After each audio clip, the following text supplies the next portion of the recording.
তুফান খুব ভয় পাইছি রে।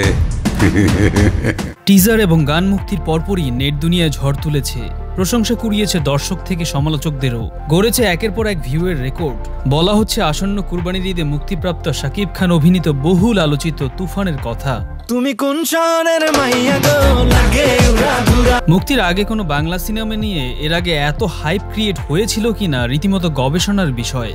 দর্শক থেকে সমালোচক সকলের কাছে এই বাজেটে এত ভালো এবং কোয়ালিটিফুল কাজ অনেক বাহবা কুড়িয়েছে।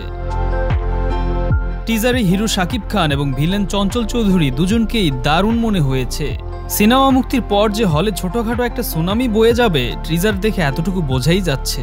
সাথে বক্স অফিসে বিগত সকল রেকর্ড ভেঙে চুরমার করে প্রথম বাংলা সিনেমা হিসেবে 100 কোটির ক্লাবে নাম লেখাবে তুফান, এমনটাই বিশ্বাস সাকিব ভক্তদের।